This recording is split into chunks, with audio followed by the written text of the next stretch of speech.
Harvard Divinity School. The Palestinian Question as a Jewish Question, March 23rd, 2023. Good afternoon, everyone. Welcome. It is lovely to have you here, and I'm very excited about this conversation we're about ready to have, and I'm going to be very brief in my remarks because we only have an hour. I'm Diane Moore, and I have the privilege of being the founding faculty director of Religion and Public Life, which supports the Religion, Conflict, and Peace Initiative, which is sponsoring this event. And we are going to be hearing from two of our distinguished visiting scholars, Professors Atalia Omer and Professors Raef Zreik, who are with us this year, and how fortunate we are. I'm going to turn this over momentarily to my friend and colleague, Hilary Rantisi, who runs this Religion, Conflict, and Peace Initiative for us.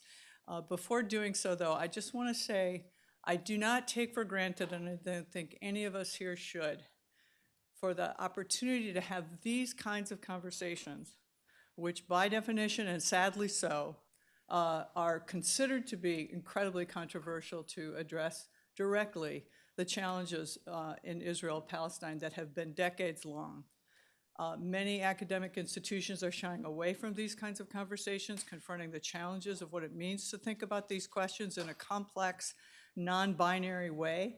And I just want to say thank you to our dean, David Hempton, for supporting this initiative, and for our donors who are also inspirational to us, relevant to these questions. Without them, we would not be here. We would not be able to have these kinds of conversations.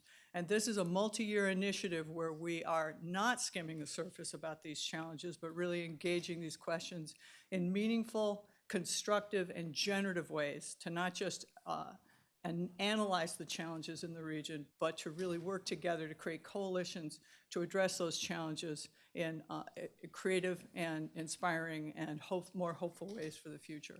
So I just want to say and recognize that context, not to take it for granted, and to be grateful for it. So now I'm going to turn it over to Hilary Rantisi, who's our Assistant Director of Religious Conflict and Peace Initiative here. The entire initiative would not be taking place if it weren't for Hilary's incredible experience, her own vision, and her long work in this region. So I'm going to turn it over to you, Hilary, and thank you for your work and for the privilege of working with you.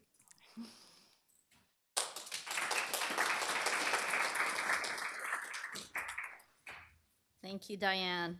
Welcome, everyone, and good afternoon. It's such a delight to see all of you here and to have you be part of this important event today. Our time is short, so I'm just going to briefly introduce our program and our speakers today, and we'll have time for Q&A, hopefully, at the end.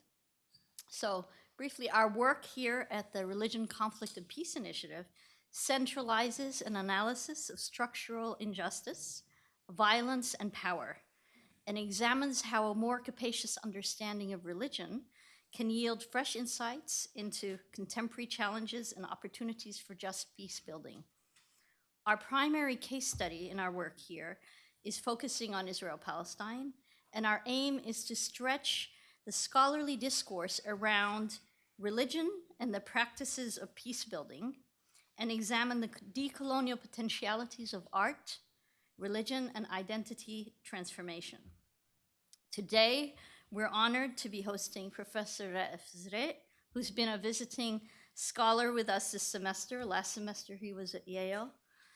He has been teaching a course with Professor Atalia Omer and Professor Diane Moore this semester on religion, nationalism, and settler colonialism, the case study of Israel-Palestine. We're also honored to have Professor Omer with us today as well, who will give some brief remarks before opening up for questions at the end. So briefly, Professor Raef Zreik is the Religion and Public Life Visiting Scholar in Conflict and Peace at Harvard Divinity School this semester. He is a jurist and a scholar, a public intellectual, and an expert in political philosophy and the philosophy of law, a lecturer on property law and the theory of law at Ono Academic College. He's the academic co-director of the Minerva Humanities Center at Tel Aviv University and a senior research fellow at the Van Leer Jerusalem Institute. Dr. Zreik holds first and second degrees in law from the Hebrew University of Jerusalem. He also has an LLM from Columbia Law School and a PhD from Harvard Law School. His research addresses questions pertaining to legal and political theory and issues of citizenship and identity, Zionism, and the Palestinian question. His many publications in these fields have appeared in anthologies and in legal and interdisciplinary journals, including Theory and Event, Theoretical Inquiries in Law, Constellations, Law and Ethics of Human Rights, Journal of Palestine Studies, Arab Studies Journal, and many other publications. His book entitled Kant's Struggle for Autonomy on the Structure of Practical Reason has just been published by Lexington Books. And Professor Atalia Omer is the T.J. Dunphy Visiting Professor of Religion, Violence, and Peace Building at Harvard Divinity School, and is a Senior Fellow in Conflict and Peace at Religion, Conflict, and Peace Initiative. She's one of the main architects of this program and is very much part of the leadership team. So Professor Omer is also Professor of Religion, Conflict, and Peace Studies at the Kroc Institute for International Peace Studies at the School of Global Affairs at the University of Notre Dame. Her research focuses on religion, violence, and peace building, as well as theories and methods in the study of religion. She's the author of Days of Awe, Reimagining Jewishness in Solidarity with Palestinians, published by University of Chicago Press in 2019, and When Peace is Not Enough, How the Israeli Peace Camp Thinks About Religion, Nationalism, and Justice, published by University of Chicago Press in 2013. She's also co-editor of the Oxford Handbook on Religion, Conflict, and Peace Building, and co-author of Religious Nationalism, a Reference Handbook. Her forthcoming book with Oxford University Press is entitled Decolonizing Religion and Peace Building. She's also widely published in many academic journals. So we're in really good hands here, very honored to have Professor Zreik and Professor Omer with us today. And without further ado, please join me in welcoming them.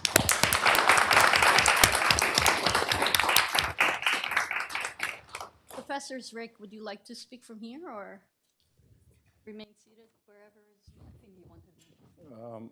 I think I was asked to be seated. Okay. I'm fine with both. Okay, first of all, I would like, I hear it's too loud.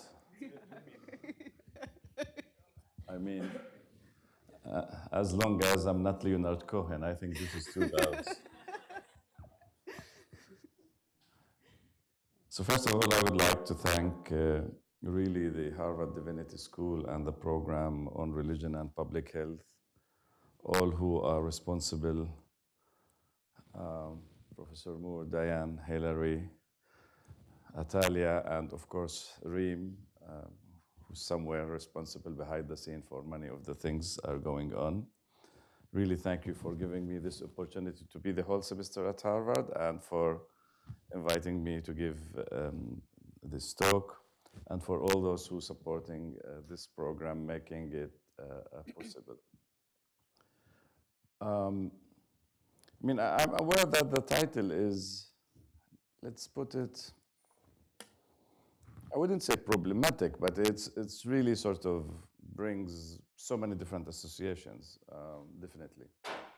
And at least there are two ways to think how the title could be perceived by the audience when I say the Palestinian question as a Jewish question.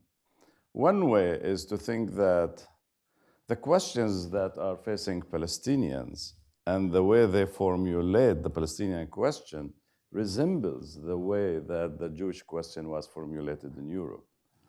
That is to say, question of citizenship. There are second-class citizenship in Israel, and structurally there are second-class citizenship. The question of refugees, that many of them are refugees, self-determination, and exilic nationalism, given that the idea of return becomes so prominent or not so, it was built into the Palestinian history, that the question of return is very much prominent. This is invite naturally the idea of making analogies between the two questions. This is not my project. I mean, this is not what I'm going to do. Probably some others might be interested in that. The problem with that, it might end up sort of a competition in victimhood. But that's a legitimate project that I'm not following in my talk today. The other meaning of the Palestinian question becoming a Jewish question is the fact that Israel was an attempt to solve the Jewish question. So it's transferred the question from Europe into the Middle East, and it still thinks that it solved the problem. And more, the Palestinian question, it's becoming sort of internalized into Israel. So it's becoming impossible to think about Israel without thinking about Palestine. And what used to be an external question, it's becoming an internal question. Now, toward the end, I would say something about why not to call it the Palestinian question as an Israeli question, not a Jewish question, because it's not clear why should we invoke Jewishness into this. I would say a few words toward the end, because that's a very valid sort of objection or comment that could be made. So the argument, in short, is in fact that there's a level of mutual constitution, interdependent imbrication of the question of Palestine into the question of Israel. And for the purposes of this lecture, I will move between Israel and the Jewish questions freely, though clearly I don't claim in any way that they are one. But because Israel claims that it is the answer to the Jewish question, that's why I'm following that logic without really endorsing it. I'm using that terminology. That we've reached the point that even academically, it's not valid anymore to teach sort of the history of Zionism as one class and the history of Palestinian nationalism as a different class, because they were always constituting each other. But now we reach to the point that it's become really neither politically nor academically is valid anymore to continue to treat this as two separate questions.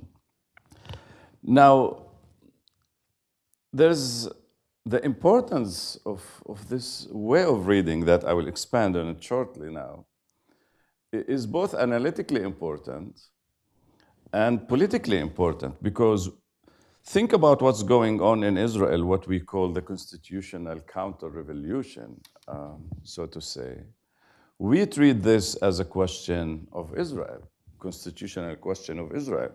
But think for 1 minute, those who would be mostly affected or will suffer the consequences of the constitutional changes are basically the Palestinians. But there's something that hinders our imagination to think the Palestinians are part of the demos that is entitled to be thought, considered, imagined as part of the demos that is entitled to have a say on the constitution that would affect their life mostly is out of question. We continue to talk about the constitutional crisis in Israel, but the constitutional crisis in Israel, Palestine at the same time. So there's something about the structure of imagination, the political imaginaire that makes the idea of separation. It hinders certain political imagination from growing, and for that, it prohibits certain modes of resistance to the current regime in Israel, Palestine. So there's at the same time, let's say, analytical need and ethical and political need actually to read the reality in more mutual constitution together. Now, the frame that or let me put it this way. The way that my talk will unfold is the following. I would tell a story, a short, very short story. There are so many stories of Zionism. This is not a summary. This is just one reading amongst so many others that fits my purposes. And then I would tell the story of Palestinian nationalism, where when I tell the story of Palestinian nationalism, I would say something about the PLO and I would say something about the Palestinian inside Israel. And then I would see how actually the two stories becoming, in one sense, one story. The two stories came to the point that the questions of existence of Israel and the question of the essence of Israel are becoming one question. So we used to think for many decades that on the one hand, there's the question of war and peace and borders in Israel. And there's the question of internal politics of the nature of the states, the democracy, the constitutional arrangement. Is Israel Jewish and democratic? As these are two kind of different questions unfold into two sort of parallel fields of conversation and discourse. And the argument would say, actually, not anymore. The question of the existence and the question of the essence are so much merging into each other because it's almost impossible to think of Israel and Palestine as two entities because there's one geographical entity that actually changes Israel from the inside and turns the external question into internal. And that in itself has its influence on the Palestinian question. So as the Palestinian question is becoming Jewish question, the Jewish question also is becoming a Palestinian question. That is the Palestinian, no matter what they like or they don't like, the Jewish question that was basically a European question is imposing itself on them back in Palestine. So this issue of the obsession of the national ethnic purity of the national ethnic state that is the product of Europe, that the Zionism have internalized and thought that it can solve the problem by creating a Jewish pure ethnic state in Palestine, is this question is posing itself now on the Palestinian. So this would mean that we are invited to have some shift in the way we think about things and the way we should think about the future and the meaning of liberation, the meaning of decolonization, and the meaning of Jewish self-determination. And I hope that the question of Israel-Palestine would be able to say something writ large about this whole idea of national self-determination and the myth of disjunction, the idea that we can separate ourselves and create our own sort of property-like relation of absolute and exclusive sovereignty over certain territory and to put the flag on it and sort of to exclude all other. The frame that I wouldn't dwell too much on in understanding Zionism. So I would say something about Zionism, Israel, and then I would say something about Palestine, is the settler colonial frame. I wouldn't say too much about the frame, but basically the idea of the settler colonial is that it's a story of immigration, but it's an immigration where the immigrant is not ready to accept to be part of the society that he immigrates to. He travels with his nomos, with his laws. So he wants to create his own nomos. Now, there are so many objections to describe Zionism as settler colonial. I will not say too much about these in the questions if you would like to discuss that. But for me, this is beyond almost any discussion. I mean, because the Zionists themselves perceive themselves as settler colonialists, even in their language.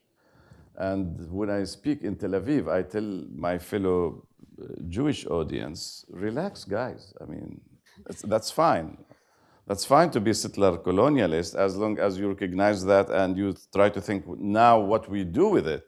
I mean, half of the world is settler colonialist. Look at this country and Latin America and South Africa. So it's the question is what you do with it now that you know that you're a settler colonialist. But to tell the story, pretty much it's a story of demographic and geographic expansion.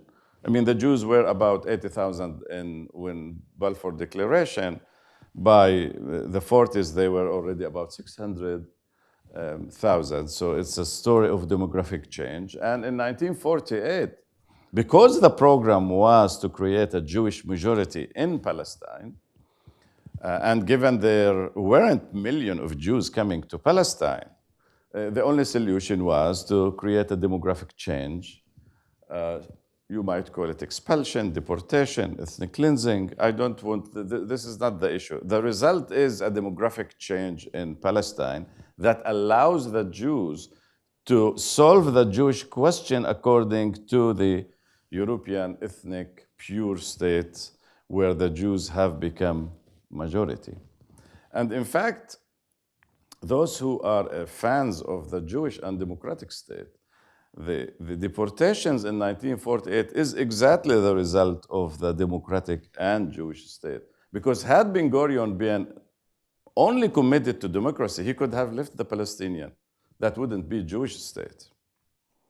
But his commitment to, or he could actually keep the Palestinian without giving them full rights, then it would be Jewish, but it wouldn't be democratic. So out of his democracy, actually, he was forced to be, as a logical conclusion, to expel the Palestinians. So the expulsion was out of his commitment to democracy because he didn't want to have apartheid. So the ethnic cleansing is the bypassing of the clear apartheid regime within Israel, because when you expel people, when physically they don't exist, you don't have to exclude them from the legal system. They're not there. You would need apartheid system. Had there been, the Palestinians would have constitutes a large majority, or at least 50-50. So the problem was solved in 1948, solved for Ben-Gurion. And then the expansion inside Israel continue in terms of now that we have sovereignty, we have to take property. So that's the story of Zionism. Property brought sovereignty, and then sovereignty brings ownership over land. But the 1967 actually brought back the problem that had been solved in 1948 for Zionism, because now again you have majority of Palestinians within certain territory. Not to speak of Sinai and the Golan, these are marginal in terms of territory. Though the Golan Heights, there were also deportation that it's not mentioned pretty much in the debates or in the literature on Palestine. Now, the first probably until the Intifada, Israel still entertained somehow the idea that these territories we don't know what to do with them, probably at one point will be part of a bargaining chip that we retain some of them. In the meantime, we increase the level of economic situation in the West Bank. We incorporate them economically, and they will forget about national rights. That didn't work. But that was the first move in order to solve the problem of how we keep the majority of Jews. And Israel learned in 1967 from the mistakes, let's say, of 1948. So they didn't give them any right to vote or part of citizenship. So they kept them inside the territory, but outside the political demos. So they're not imagined. The Oslo that came after the Intifada is in many ways is the continuation of still holding the land while keeping the Palestinian outside the political imagination. So the land, the resources, the sky, the water, all the resources of the land and the borders are in the hands of Israel, but the people are under the control of the Palestinian. So there's occupation, but the PA must protect the occupation, because if the Palestinian revolt, it's the role of the PA actually to police its own Palestinian. So the PLO actually ended up being a subcontractor. But at least what Oslo had, and many people on radical left probably miss that point, and they can become aware that there are differences, and sometimes small differences makes the difference.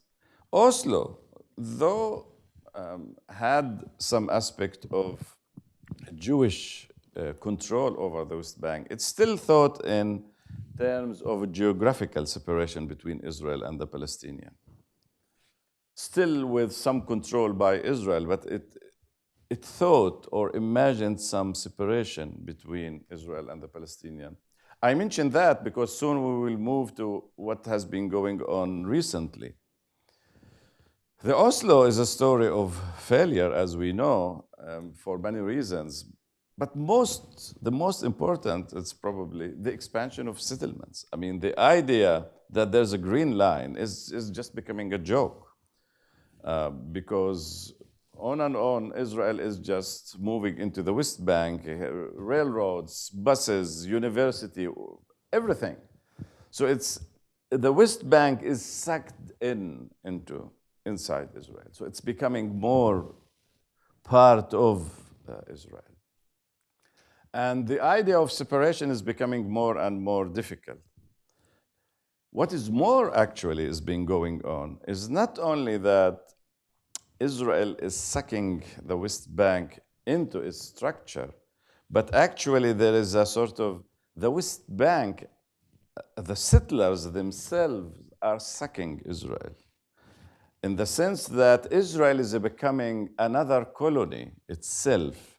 So the settlers are moving to the mixed cities like Haifa, Lydda, and Acre, in order to resettle there, as if the project of sovereignty in 1948 is never finished. You have all the time to conquer the land time and again. I mean, all Arab capitals were defeated, but it seems like they think that Haifa and Lydda were not defeated yet. We have to conquer them time and again and again and again. Now, this double movement from the West Bank inside Israel, or the logic of colonization that is predominant in the West Bank, is immigrating inside Israel. And Israel actually is extending itself to the West Bank, really makes the idea of any geographical separation is really unthinkable. And here comes, I think, the way to understand the 2018 law, the nationality law, as a law that actually conceptualizes this whole space between the river and the sea as just one geopolitical space. So it creates the unity that for so long time, actually, we were resisting to see as this is one unity. The PA has an interest, actually, to claim that there are two entities. And most of the Israeli public, at least on the center left, is interested to portray this duality, because then the Palestinians are there, we are here. Now, the moment that you perceive that this is one unity, and you're still obsessed with the idea of pure ethnic state, then you have to separate. But now you separate within unity. There's a difference. Apartheid is not simply separation. It's separation within unity. You have to imagine the totality within which unity is taking place as the exception. Nothing could be thought as an exception unless it could be thought as included in the rule, but putting it outside the rule allows you to understand that it's exception. So if I say, I'm going to buy all fruits, but I didn't buy a car, that's not an exception. But if I say I'm going to buy all fruits, but I don't buy orange, the orange stands out because naturally it belongs to the rule, but I simply ousted it. So that was lacking from the political imagination until it came this rule. If you can't separate geographically, then you have to separate vertically. There are masters and slaves. They're one supreme nation residing over another nation. And this is the logic that started actually with that law, and we see the consequences just now. So those who passed the law shouldn't be really surprised by what's going on now in Israel-Palestine. So that's the story of expansion. Now, there are two caveats, which is Sinai and Gaza.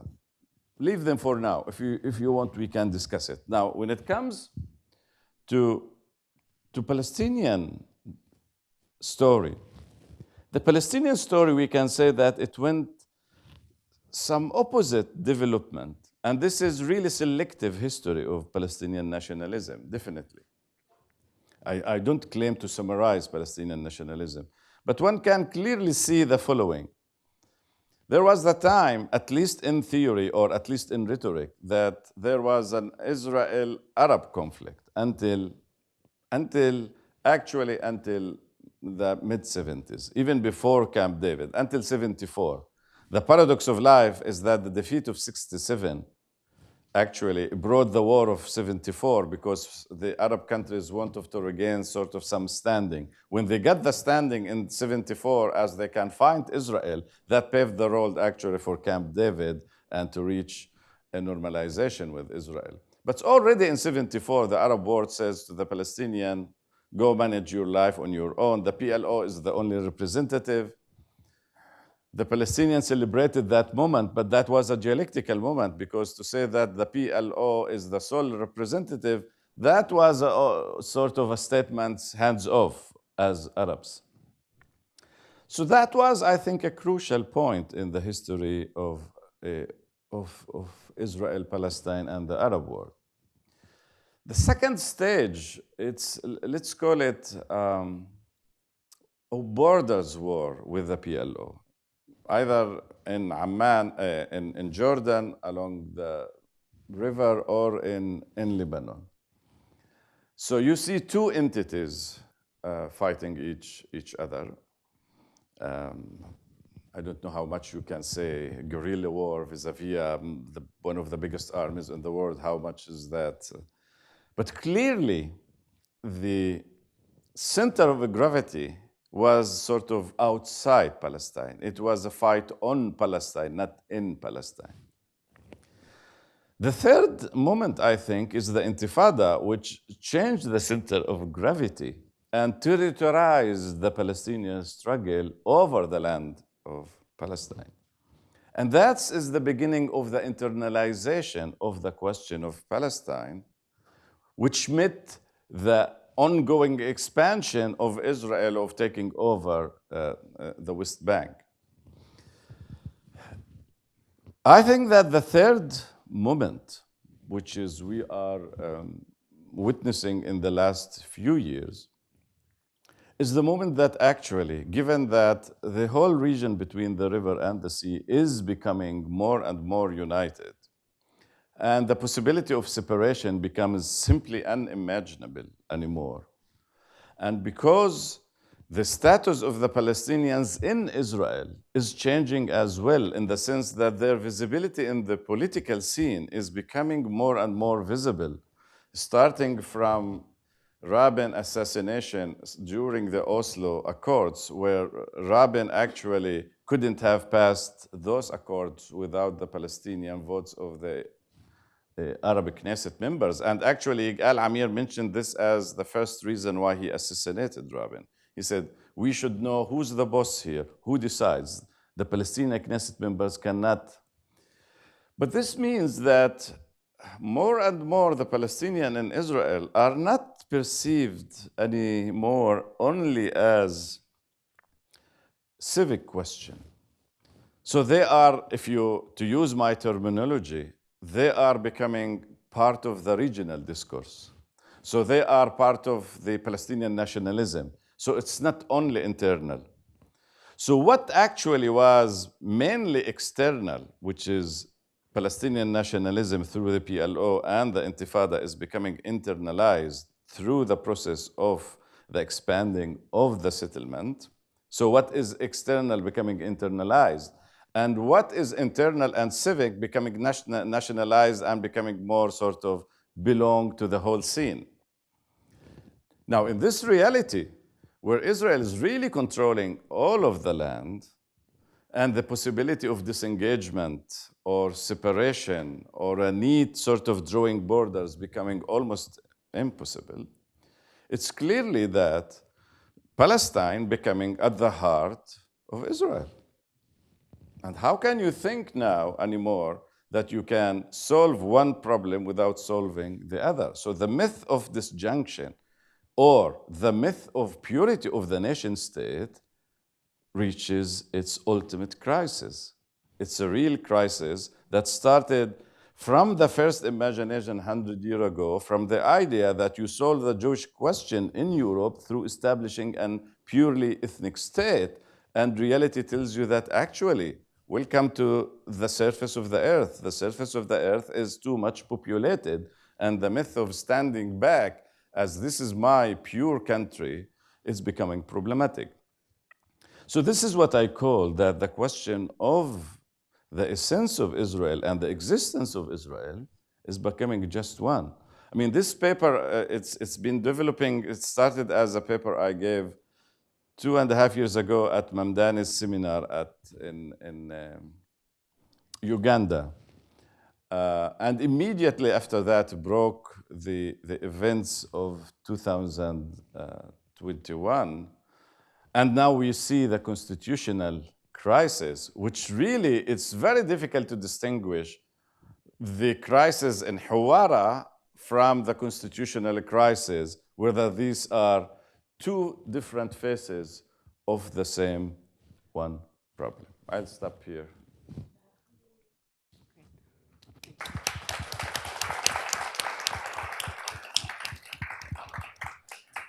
Okay, can you hear me? Okay. Okay, so it's such an honor and privilege to be here and to be in conversation with Professor Zreik. And I've been learning so much from co-teaching the course with him that Hilary mentioned earlier, with him and with Professor Moore. So, and I also had the benefit of reading the paper Professor Zreik just mentioned, on which this talk, what he articulated just now, is based.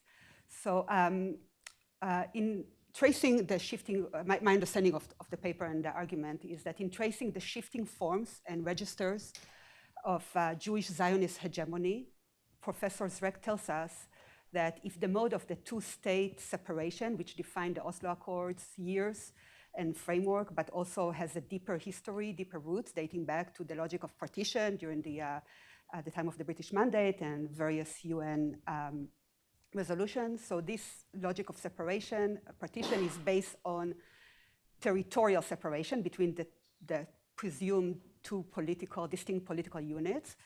And then the new basic law, this nation or nationalities law or Jewish nation state law, however it's called, is based on the principle of ethnic separation between Jews and Palestinians within the same unit. So Zreik links the segregationist logic of partition with the realities of the ethno-religious and racialized discourse of this law, which is more than just an assertion of the state's essence, but also a denial at the same time of Palestinian political meanings and life. The link between territorial partition and ethno-religious and racialized segregationist logic, ironically, that's my understanding, reconfigures a fragmented Palestinian consciousness. So it defragments Palestinian consciousness. Zreik writes in the paper on which this talk is based, and I quote, "With the passage of time, both Palestinian groups within 48 and outside of 48 simultaneously deploy a discourse of rights and a discourse of national belonging," end of quote. This convergence of national belonging and rights discourse is dialectically connected, Zreik tells us, to what the Jewish nation-state law signals, namely that there is an exclusive right to Jewish self-determination, and that this right means to be exclusive de facto in the land of Israel and not limited to the state of Israel. So we see this in action with the current Israeli government, of course.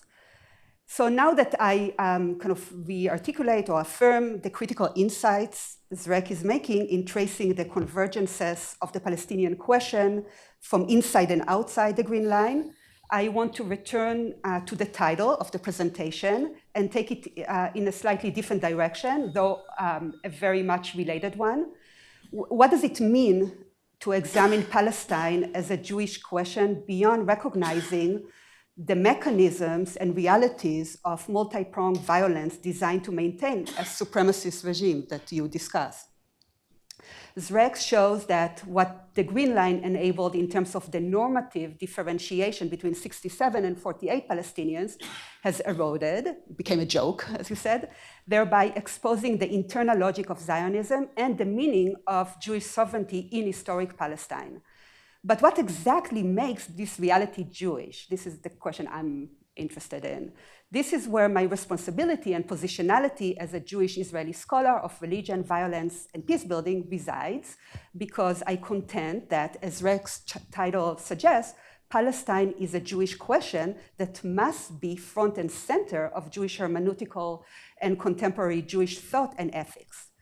Indeed, Palestine is a moral and political Jewish imperative that cannot be bracketed or theorized out of existence through appeals to messianic ahistorical abstractions. So what do I mean by that? Zreik described the ongoing processes of entrenching an ethno-religio-centric nationalist logic within and without the Green Line as relying on dehumanizing Palestinians through a stratified regime defined as Jewish. But once again, what exactly makes this regime Jewish? And for this, I turn just very briefly to a few other interlocutors of relevance. Yaakov Yadgar, in his book, Israel's Jewish Identity Crisis, examines the conceptual and hermeneutical problems in modernist reduction of Jewishness to Jews as ethnos or biologized accounts that render the actions of a nation state of Jews as Jewish ipso facto, even if such actions are not necessarily recognized as such, or their Jewishness may be contested. This argument often depends on an apologetic line. Accordingly, Israel is Jewish in the same way that France is French, by virtue of its makeup. Of course, this makeup is an outcome of those long processes of active minoritization, including through ethnic cleansing of Palestinians within 48 and the occupation of 67. This, Yadgar says, forces Judaism, Jews, and Jewishness into a historically located political box or scheme. Yadgar suggests that Judaism, as it transcends this historic embodiment, refuses to fit into categories produced in modern European Christianity. So is it the case that Israel is Jewish only insofar as its population is Jewish?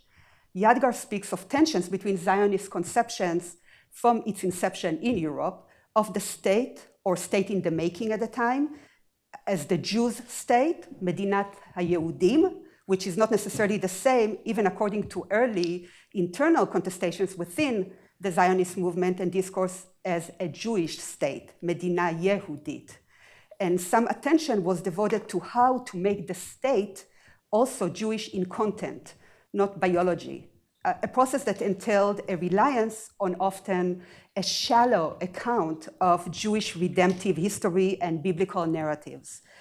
Jewish sovereignty as a dynamic construct, in how Zreik traced it for us, also has relied on shallow Jewish normativity. One must dialectically and relationally interrogate how it denied Palestinian sovereignty to examine this process and continue to interrogate what is Jewish about it, and are there alternative resources and paths, and to imagine alternative futures or political imaginaries, as you talked about.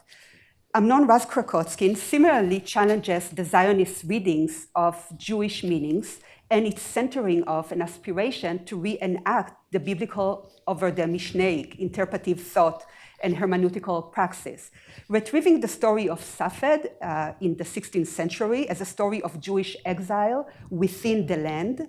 Raz Krakotskine illuminates alternative Jewish modernity and explicit Jewish life in the land, which did not rely on colonial forces and ideologies such as Orientalism and an erasure of the East, including the experiences of Arab Jews, which is a central dimension of European Zionism as it has been unfolding.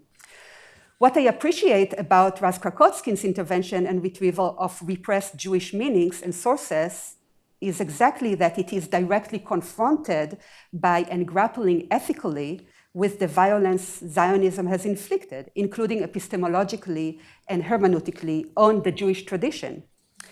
In my ethnographic study of American Jewish Palestine solidarity activists, I trace how they resist precisely their assimilation into forms of state violence that articulate themselves as Jewish. They announce to the world in signs and t-shirts and co-resistance action in the West Bank or Washington, D.C., that occupation is not their Judaism. This is a significant intervention to illuminate the need for hermeneutical work, interpretive work, along with political emancipatory and restorative processes to redress historical and ongoing harm. The activists I trace in my book, Days of Awe, Reimagining Jewishness in Solidarity with Palestinians, also engage in reclaiming and reimagining their Jewishness outside the Jewish majoritarian and messianic logic of a nation state comprised of Jews, whose majoritarian status is an outcome of demographic engineering and settler colonial and epistemic forms of violence.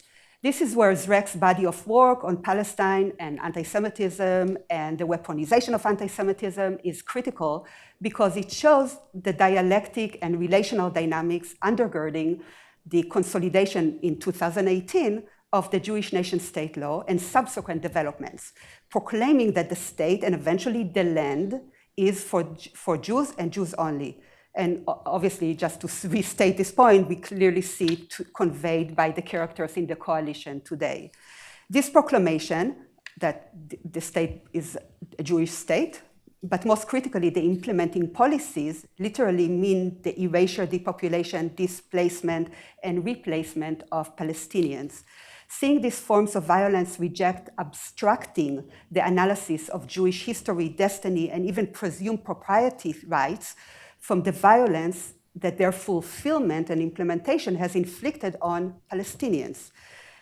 To abstract and extract the Jewish discourse of self-determination or messianic teleological fulfillment from these ethical, political, relational challenges entails a refusal to assume moral responsibility and agency to make things right and engage in processes of corrective justice vis-a-vis the victims of the realities and processes Zreik captured in his talk. So when Zreik talks about Palestine and the Palestinians as a Jewish question, it generates for me a need to interrogate Jewish ethical responses and produce hermeneutical challenges to what precisely Jewish means in the construct and realities of the Jewish state. Thank you.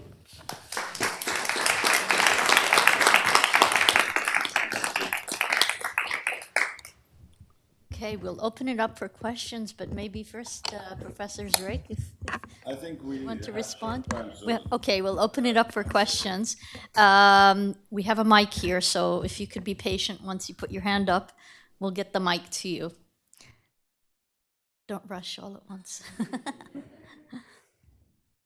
Yes, we have a question here. Shaul. Please introduce yourself before you ask your question. Thank you. And have a question mark at the end. Hi, thank you. My name is Shaul Magid.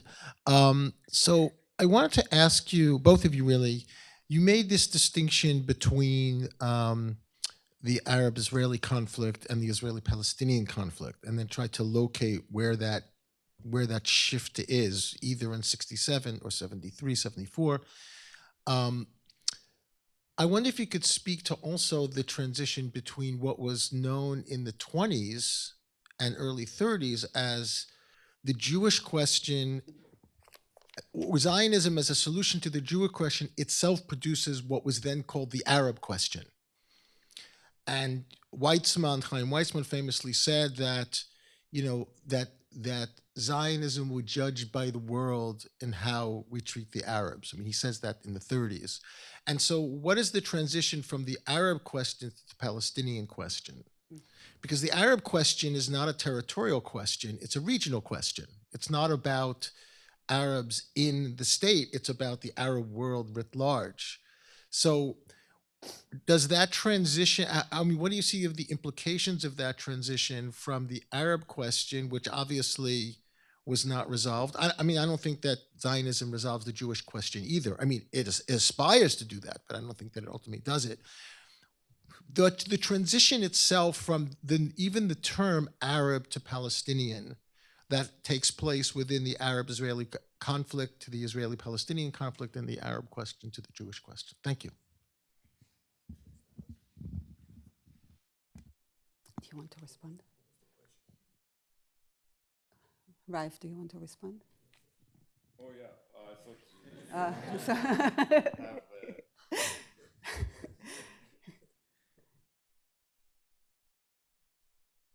First of all, I was stating, first of all, statement of fact that after 74, the Arab world hands off. It's a good question if before that it wasn't really hands off already. But at least in 1948, some Arab countries did participate in the war. I mean, not massively, but did.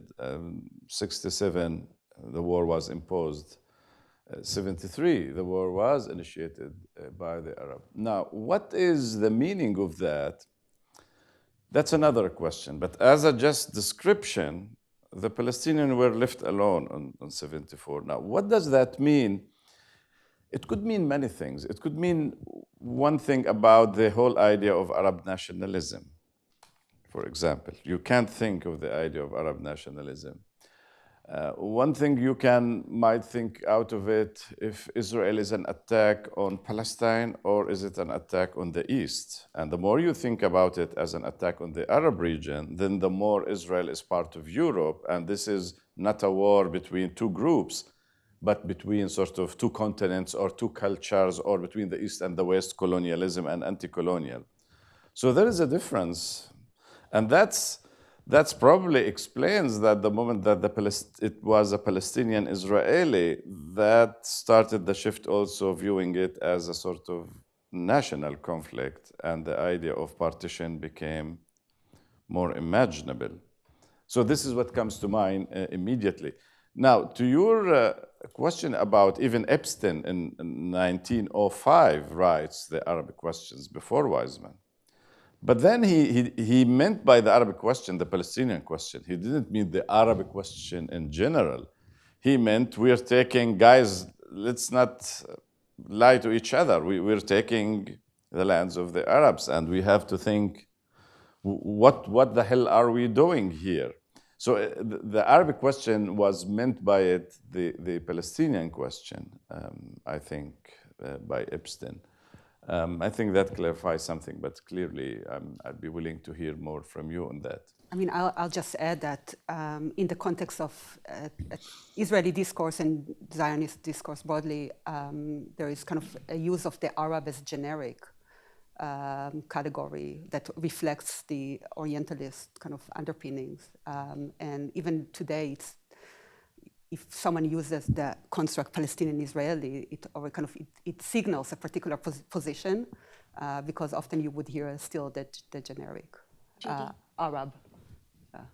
We have two questions here with the woman in the green, and then. Thanks so much. My name is Carmen Dege. I'm a visiting scholar at the Center for European Studies. My question is about the conditions of imaginative success. I thought it was really crucial to see that both of you focused on imagination and myth. So the Jewish question, the Palestinian question, and the history of both and how they interrelate you kind of looked at that from a perspective of imagination, how our imagination changed or has been changing and can change, right? And I think there's a slight difference there in both your approaches. Because Raef, I think you were more talking about myth from a rational perspective. So you invited us to see how a specific myth of ethnic purity is wrong, just given the facts and given how history played out, right? That is more, I would say, if we think of imaginative success, in the category of ideology critique, right? So we realize a specific myth, kind of reaches a crisis, as you said, right? Or limitations. And then that allow us to criticize it and thereby maybe change it. So that would be one way to go about it. I'd like for you to maybe talk more about that. Whereas I thought in kind of mentioning this idea of occupation is not my Judaism, and kind of tying that to hermeneutic practice and interpretive thought is slightly different, because it realizes that we can't just simply shed our myths because we're living with them. We constitute each other, our own identities through them. And we are complicit in the myths that we also want to criticize. So again, I would really like to invite both of you to talk about the conditions of imaginative success and where you see them. You want to start? Yeah, I think I didn't use the word myth, of course, but you used it. Oh, did I? I did. Oh, okay.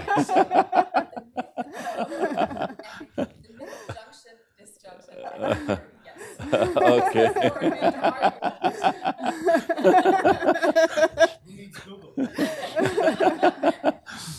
No, this is a joke because Carmen work is basically on myth. So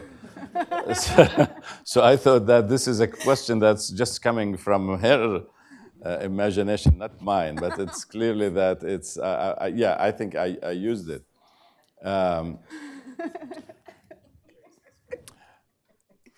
I don't have a grand theory, actually, about anti-nationalism. I mean, I spoke very much, I sounded very much anti-nationalist and against the myth of sort of national self-determination as a myth.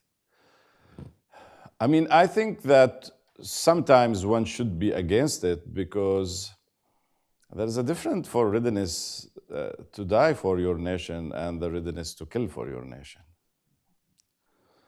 So there's still, I can think that not all politics of identity is as bad as other politics of identity. In the case of Zionism, the idea or the myth of ethnic purity is really disastrous. Because you want to establish ethnic purity in the middle of a populated country. And how can you do that without... So if we speak historically, yeah, in this sense, because of the failure of the myth, it allows us to say something in general about the idea or the dark side of the idea of self-determination. The dark side of self-determination is by definition ethnic cleansing. We've seen that in Europe, and we see that now in Palestine. So in this sense, Zionism could be the laboratory through which we can analyze other categories from other places and in other countries some other times. That's why I call sometimes Zionism as a scandal, in the sense it reveals few things that we think belong to the past. It simply reveals the illnesses, the sickness that are many times are hidden beneath the carpet in the history of Europe, in the European history. would you like to add anything? Yeah, I can add very briefly because I find this question so profound and so important, and really kind of has animated my own intellectual trajectory and personal too, political. I think that kind of a very critical study of history and the emergence, the consolidation of the realities that we have today in Palestine, Israel, really illuminate that the constructed nature of it, of this reality and perceptions of reality, this ethno-religious supremacist positionality, but understanding, having kind of a historical, critical interrogation and understanding where it's coming from, and understanding that people experienced this passionately is also, in a sense, hopeful to illuminate other kind of possibilities. So you need both the critique that locates it in Europe. Europe as a project, genocidal project, ethnocentric project, colonial project, Orientalist project. You do the critique, but the critique in and of itself is not sufficient because you also need the kind of the hermeneutical, interpretive, imaginative, relational. It has to be relational right now. It has to be Palestine, Israel, Palestinian Israelis, Jews. So this is where I'm standing, where I'm coming from, intellectually, but also personally. I'm aware that some people need to leave for other events, but it looks like a lot of you are still seated. We can continue just for a few more minutes. I will say there is food right next door, so on your way out, please help yourself to food. We have lots of food for everyone. Okay, we have a question here. Maybe 5 minutes only, so we won't take this. No, five minutes for total. Thanks so much to Raef and to Amalia. I've known Raef for years. I've read Amalia. Very profound and thought-provoking presentation discussion for someone like me who works at Tel Aviv University. The question that didn't arise, though, was oddly behind both of you, the divinity school. And no one mentioned religion, or no one mentioned religion at length. So I'd like to. No. So this is the key, but this is the question. We had Raef mentioned this briefly. I mean, obviously it's just a 50-minute talk. You can't talk about everything and can't talk about a book. But this tension / transition from Jewish to Israeli was assumed but not explained. So I'd like to ask about this transition from Jewish to Israeli, in particular here at the Divinity School, in particular here in the States. As opposed to Van Leer, which is a very secular institution, perhaps in the States being Jewish means something different. It's less of a nation, more of a religion. So I kind of like to push that question of religion and connection between religion, Jewishness, and Israel, and Israeliness. Yeah. I mean, this is also brings us to the comments of your comments. Yeah, by nature, I mean, you couldn't cover it all.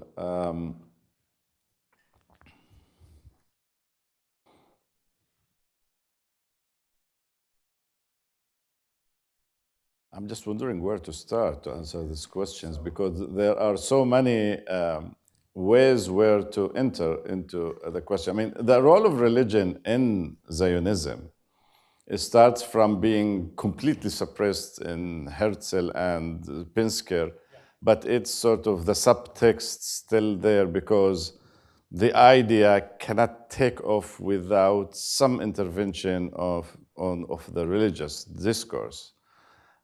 Through ideas of, you name it, redemption, Holy Land, building the temple, negation of exile. I mean, so religion is always there, has always been there. It takes different shapes through different, it depends if you're talking of 1917 or 1882 or 1967, after which religion became so prominent, as if the secular nationalist Zionist discourse is just working for the big narrative of religion. It just fits into the miracle, the God miracle that Zionism is just performing as a subcontractor for God's plan in a way. And that's when what we're witnessing now is completely religious discourse taking the shape of a nationalist discourse, or a nationalist discourse, let's say, take the shape of a religious discourse. Probably the other way around is more. And all of them combined with settler colonial project of uprooting the Palestinian, justified by religious discourse. I didn't dwell on religion now, but this goes back to Atalia's comment.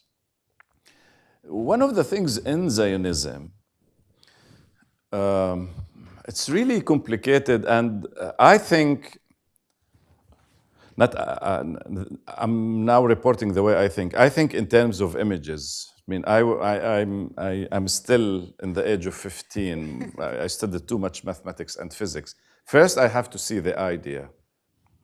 So this is one circle in another circle, two crossing circles, or three crossing circles, or relation of entailment, relations of convergence, partial convergence.